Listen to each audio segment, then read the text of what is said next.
Hello dear students, welcome to Tapti study classes channel. आज के इस वीडियो में हम परीक्षा अभ्यास प्रश्न पत्र, परीक्षा पूर्व अभ्यास प्रश्न पत्र कक्षा 10वीं अंग्रेजी के लिए सेट ए के सभी प्रश्नों के उत्तर देखने वाले। ठीक है, तो अभी तक आपने वीडियो को लाइक नहीं किया तो लाइक कर दीजिएगा। फर्स्ट टाइम चैनल पे नहीं हो तो सब्सक्राइब जरूर कीजिएगा। कक्षा 10वीं अंग्रेजी के जो आपको सेट ए प्रोवाइड किया गया, इसका फुल सॉल्यूशन हम देखेंगे। तो चलिए शुरू करते हैं। सेक्शन ए रीडिंग सेक्शन से हम स्टार्ट करते हैं, जिसमें आपको सभी क्वेश्चंस को पढ़ना है और उसके आंसर देना है। सबसे पहले आपको यहाँ पर एक पैसेज दिया गया है, इस पैसेज को सॉल्व करना है, इसको पढ़ना है आपको और इसके संबंधित क्वेश्चंस के आंसर हम देखेंगे। ठीक है, और इसके साथ में ही जितने स्टूडेंट्स चैनल फर्स्ट टाइम है, चैनल सब्सक्राइब जरूर कर लीजिए ताकि आपको और आने वाले ऐसे वीडियोस मिल सके। वीडियोस को आपने अभी तक लाइक नहीं किया है तो लाइक कीजिए और अपने सभी फ्रेंड सर्कल में, क्लासमेट्स में वीडियोस को शेयर जरूर करें। ओके, तो सबसे पहले what did the salesman sell to the buyer in the story. ठीक है, स्टोरी में क्या सेल्स करने के लिए कहता है, तो अ प्लॉट ऑफ लैंड। ठीक है, जमीन के टुकड़े को। ठीक है, why did the buyer request refund from the company. Question number second है आपका, तो इसका राइट आंसर आ जाएगा आपका the plot was under water. ठीक है, वाटर के अंदर था। ऑप्शन नंबर सी आपका राइट आंसर हो जाएगा। इसके बाद हम नेक्स्ट क्वेश्चन को देखते हैं, जो कि third. Okay, how did the salesman convince the buyer to keep the plot despite the flooding. ठीक है, जो आपका क्वेश्चन नंबर थर्ड है, इसका राइट आंसर हो जाएगा प्रॉमिस्ड अ लेक पैलेस। ठीक है, चलिए नेक्स्ट क्वेश्चन हम देखते हैं। क्वेश्चन नंबर 4 है हमारा, what does the story suggest about the boats the salesman sold to the buyer.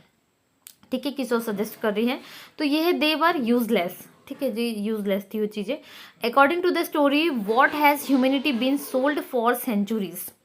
ठीक है, तो इसका राइट आंसर आ जाएगा बिलीफ्स एंड डॉगमास। ठीक है, आपका फिफ्थ का आ जाएगा राइट आंसर सी। चलिए क्वेश्चन नंबर सेकंड देखते हैं, जिसमें पोल्यूशन वाला है। इसमें आपको पैसेज को पढ़ना है, उसके क्वेश्चन के आंसर देना। ओके, पोल्यूशन के अकॉर्डिंग है ये पैसेज। तो सबसे पहला क्वेश्चन है, what is the primary cause of air pollution mentioned in the passage. ठीक है, प्राइमरी जो मेन कारण होता है, मुख्य यहाँ पर कारण, वो है burning of coal for electricity. ठीक है, ये मेन कारण है जो यहाँ पर पैसेज में हमें डिस्क्राइब किया गया। उसके बाद है आपका question number next, which form of pollution is not visible but can damage our years. ठीक है, जो दिखता नहीं है लेकिन हमारे क्या करता है, जो दिखता नहीं है पोल्यूशन लेकिन क्या करता है, डैमेज करता है हमारे कानों को। ठीक है, तो कानों को डैमेज करता है, मतलब जिससे हमें बहुत ज़्यादा शोर नॉइस सुनाई देता है, तो noise pollution. What is the consequences of dumping waste directly into water bodies according to the passage.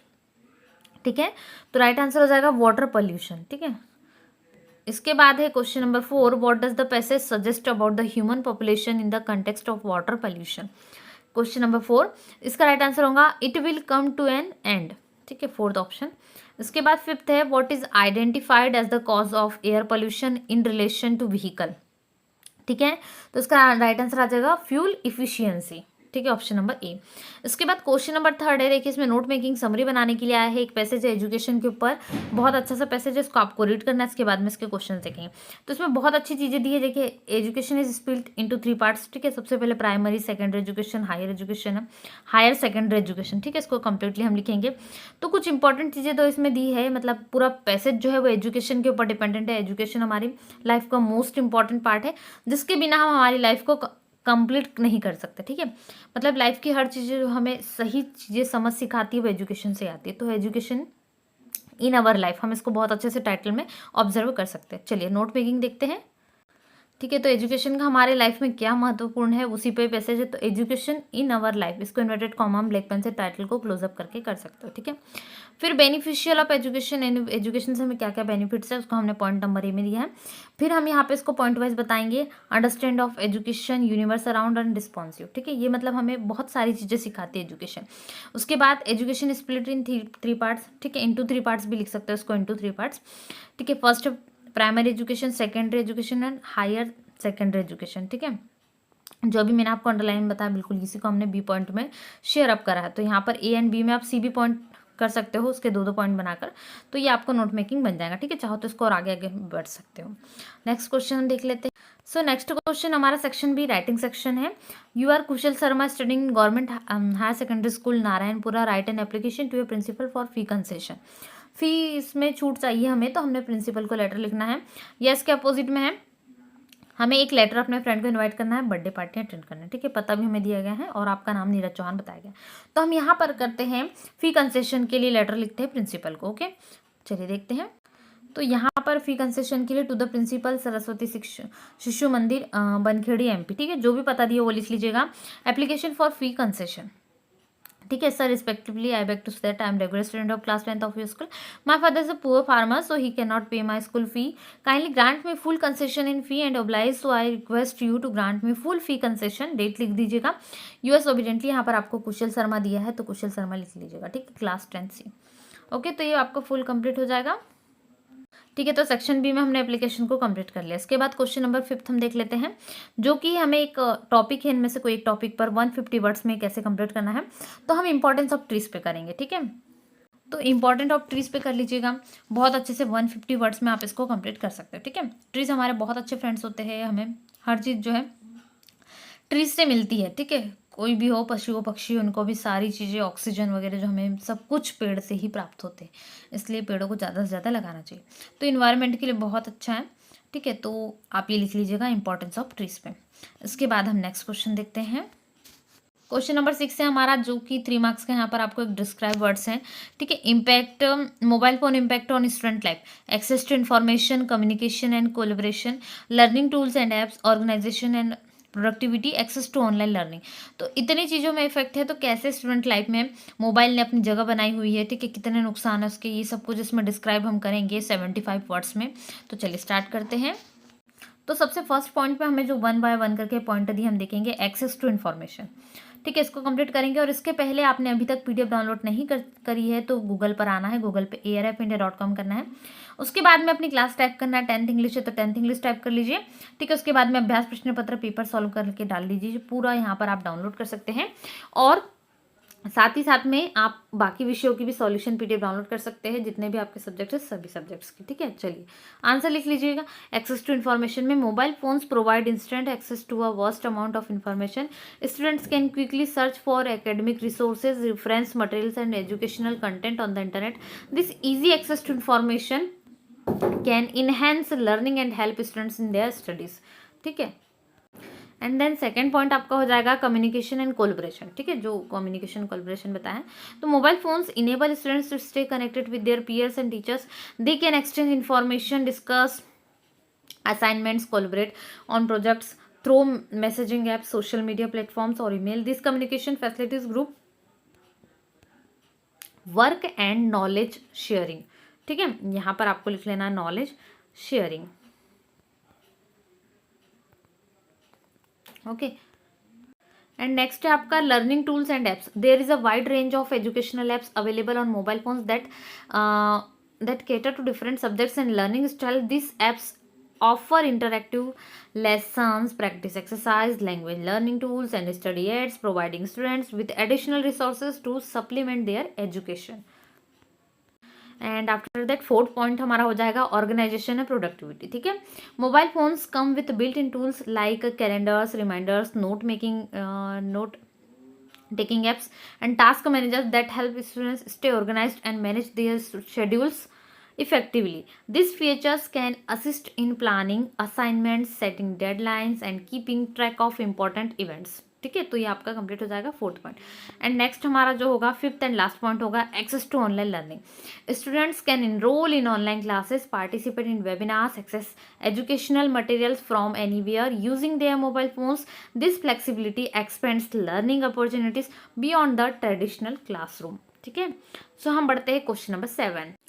Section C हमारा नेक्स्ट है ग्रामर सेक्शन, ठीक है। इस सेक्शन में हम देखेंगे जो 5 क्वेश्चंस हमें दिए। सबसे पहले ग्रामेटिकल क्वेश्चंस है। Her uncle is an MLA, first में आ जाएगा an. His grandmother died of cancer, ठीक है। इसके बाद है the train had left the station before we reached there, ठीक है, पहले ही जा चुकी थी तो पास्ट की बात हो रही है ना, रिच्ड आएगा। वॉक केयरफुली और यू विल फेल डाउन, ठीक है। तो यहाँ पर आपका आ जाएगा there are many flowers in the garden, we should to respect our elders, ठीक है। यहाँ पर शुड आ जाएगा। उसके बाद डू एज डायरेक्टेड यानी 5 है। Unless he invites me I want attend the party, ठीक है। इसमें इफ यूज़ करना है। इसके बाद में she is too tired to work, इसमें हम सो दैट यूज़ करेंगे, बहुत ईजी है। ही कट हिज फिंगर, इसको हम नेगेटिव में चेंज करेंगे। अनुज इज प्लेइंग चेस होना चाहिए आई थिंक। ओके, यहाँ पे स्पेलिंग मिस्टेक हो सकता है। The boy is my best friend, the boy standing in the corner. तो हम यहाँ पर 5 देखते कि हमें 5 बोला। चलिए देखते हैं 5 के आंसर। तो क्वेश्चन नंबर 7 के आंसर आपने लिख लिए होंगे। क्वेश्चन नंबर 8 के हम देखते हैं। फर्स्ट जो हमारा आंसर होगा, इफ में हमें करना है। If he invites me I will attend the party, यदि वह मुझे इन्वाइट करेगा तो मैं पार्टी अटेंड करूंगी, ठीक है। दे वर, यहाँ पर हमारा हो जाएगा दे वर मेडिंग इट, ठीक है, सेकंड का। इसके बाद है दे वर मेकिंग इट हो जाएगा, ठीक है। शी इज सो टायर्ड, यहाँ पर सो दैट हम यूज करेंगे। She is so tired that she can't work, ठीक है, यहाँ पर वर्क होगा। He did not cut his finger, chess is being played by Anuj, ठीक है। प्लेइंग जो है हमें यहाँ पर पैसिव वॉइस में चेंज करना है आई थिंक, तो पैसिव वॉइस में हमने इसको चेंज कर लिया। चलिए क्वेश्चन नंबर 9 हम देख लेते हैं। तो क्वेश्चन नंबर 9 हमारा सेक्शन डी है, टेक्स्ट बुक से ही है। इसमें है the dust of snow affected the poet by, ठीक है, चेंजिंग इज मूड, उसके मूड को चेंज कर ले जैसे ही बर्फ के टुकड़े पोइट पर गिरते हैं। According to Nelson Mandela what is a country's greatest wealth, ठीक है। नेल्सन मंडेला के अनुसार सबसे जो एक कंट्री के लिए सबसे बड़ी चीज़ क्या होती है, ठीक है, तो वो होती है इट्स पीपल, वहाँ के लोग, ठीक है, उनके लिए वेल्थ सबसे बड़ी जरूरी यही चीज़ है। Anne Frank wrote her diary while, कब लिखती थी, तो while hiding with her family, ठीक है। इसके बाद है according to Amanda freedom is, Amanda के अकॉर्डिंग फ्रीडम क्या है, तो वो है जो 4th फ्रीडम इज स्वीट, ठीक है, बहुत अच्छी है फ्रीडम, कैसी है उसके अकॉर्डिंग। क्वेश्चन नंबर 10 है, ए एंड बी पार्ट में है क्वेश्चन नंबर 10, प्रोज से आपके एक्सट्रैक्ट से क्वेश्चन है। तो सबसे पहले हम देख लेते हैं क्वेश्चन का यंग सीगल वाले से है। इसमें क्वेश्चन है आपके what happened when the young seagull ran to the brink of the ledge, ठीक है, तो आंसर हो जाएगा ही बिकम अफ्रेड, ठीक है। इसके बाद है where did the young sleep at night, ठीक है, कहाँ पर स्लीप हुआ, तो under the ledge. The word little means, little का मीन्स यहाँ पर क्या होता है, स्मॉल, ठीक है, लिटिल लिटिल यानी स्मॉल, ठीक है। सेक्शन बी है, सी में बी में है इफ स्ट्रोलिंग फोर्थ वाला पैसेज एक्सट्रैक्ट है। From which poem have the above lines taken, कौन सी पोएम से ये लाइन जो है ली गई है, तो ये ली गई है द बॉल पोएम से, ठीक है, तो आप टिक कर लीजिए द बॉल पोएम। इसके बाद है who has written this poem, मतलब यह पोएम किसके द्वारा रचित है या किसके द्वारा लिखी है, वो है कैरोलिन वेल्स के द्वारा, ठीक है। इसके बाद में नेक्स्ट है हमारा what does the word beast mean, beast का मीनिंग एनिमल होता है समथिंग, ठीक है, तो एनिमल राइट आंसर हो जाएगा। इसके बाद क्वेश्चन नंबर 11 है, चलिए देख लेते हैं। इसमें आपको एनी 6 करना है। What did Lencho hope for, what compelled the young seagull to finally fly, ये क्वेश्चन हम देखेंगे, ठीक है। तो मैक्सिमम हमें 6 क्वेश्चंस करना है, 7 दिया आई थिंक। चलिए देख लेते हैं फटाफट से। तो फर्स्ट हमारा हो जाएगा what did Lencho hope for, Lencho hoped for the, यहाँ पर द है rain for his crop field, किसकी आशा में था, बारिश की। इसके बाद है what compelled the young seagull to finally fly, तो ये आंसर आप लिख लीजिएगा। When his mother flew towards him with a piece of fish in her beak, the young seagull became happy and came forward to eat, but his mother stopped at close distance, which prompted him to dive for food but started flying. He opened his wings and started floating in the air, ठीक है।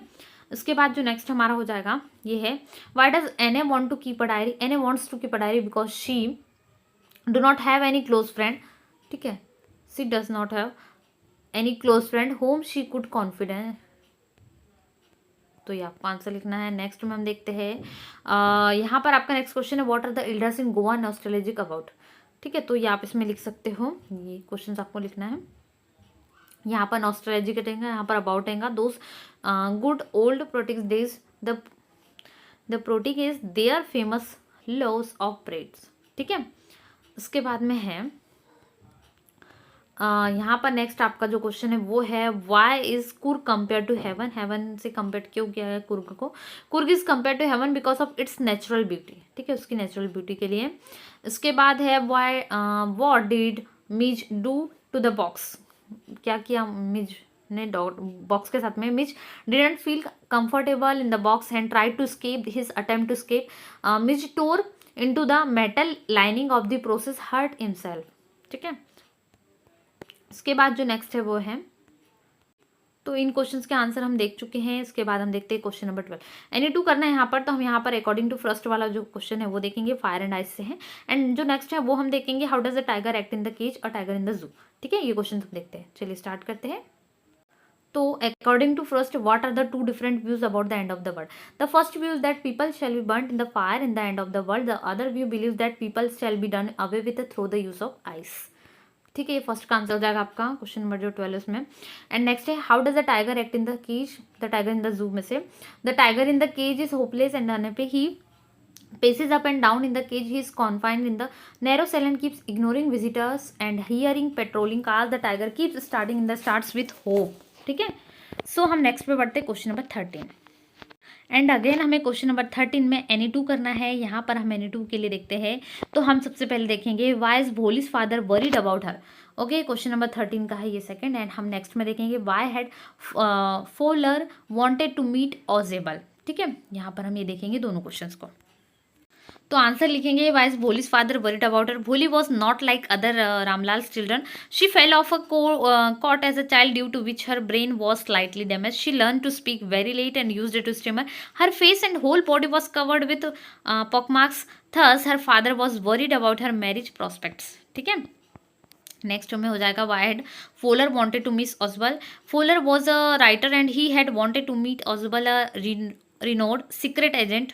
ठीक है, फोलर wanted to know how Ozibel tackled dangerous situations. He was disappointed when he saw Ozibel as he didn't look like what Fowler तो a secret agent should look like। ठीक है, next हम देखते हैं। सो क्वेश्चन नंबर 14 है, 75 words में है जो यहाँ पर हमें लिखना है। तो हम यहाँ पर डिस्क्राइब करेंगे। सबसे फर्स्ट जो है, describe the narrator's experience as he flew the aeroplane into the storm. Only one question करना है हमें, तो यहाँ पर हम नरेटर्स का एक्सपीरियंस जो है डिस्क्राइब करते हैं। तो आंसर लिखेंगे, as the pilot entered the storm his plane started jumping and twisting, he was unable to see anything outside the plane as it was dark everywhere, his radio and compass were out of order and could not help him out of his situation, it was a frightful experience for his as he found himself lost in the storm and running out of fuel। ठीक है, and हमारा 15 question है। सो हमें यहाँ पर theme बताना है, dust of snow की क्या थीम है 75 वर्ड्स में। अगेन वन क्वेश्चन करना है। हम यहाँ पर सेंट्रल आइडिया लिखेंगे एमेंडा पोएम का। ठीक है, तो मैं आपको इसके दो टाइप से आंसर बता रही हूँ, आपको जो भी इजी लगे आप वो लिख सकते हैं। फर्स्ट ये हो जाएगा, थीम ऑफ द पोएम इसको बोल सकते हो। ठीक है, एमेंडा पोएम का आप चाहो तो इतना भी लिख सकते हो, या अगेन आपको ये अच्छा लग रहा है central idea of the poem, तो आप ये भी लिख सकते हो। ठीक है, जो भी आपको ईजी लगे ना उसको लिख लीजिएगा। ओके, जो नेक्स्ट लास्ट क्वेश्चन है हमारा, क्वेश्चन नंबर 16 है, आंसर द फॉलोइंग क्वेश्चन हमें 75 वर्ड्स में करना है। तो हम यहाँ पर लिखेंगे, how did the invisible man first become visible. ठीक है, इसका आंसर देखेंगे। तो यहाँ पर लिख लीजिएगा, the invisible man Griffin first became visible after he slipped into a big London store for keeping warm and overslept there while wearing some clothes taken from the store, the clothes made him visible to the shop assistants when the shop opened in the morning, to escape from them he had to shed all this clothes to become invisible again. ठीक है, ये answer आप पूरा complete लिख लीजिएगा। Okay, तो यहाँ पर आपके पूरा कंप्लीट मैंने आपको सॉल्यूशन प्रोवाइड करा है 1 to 23 आंसर यहाँ पर आपके कंप्लीट हो जाते हैं। क्लास 10th इंग्लिश का फुल सॉल्यूशन हमने देखा। वीडियोस को लाइक नहीं किया तो लाइक कीजिए। फर्स्ट टाइम चैनल पर सब्सक्राइब करना बिल्कुल भी ना भूलें। अपने सभी फ्रेंड सर्कल में वीडियोस को शेयर करें। पीडीएफ के लिए गूगल पर टाइप कीजिए airipindia.com, उसके बाद अपनी क्लास टाइप कर लीजिए, पीडीएफ आपकी डाउनलोड हो जाएंगी। ओके, सो मिलते हैं नए वीडियो में। Thanks for watching.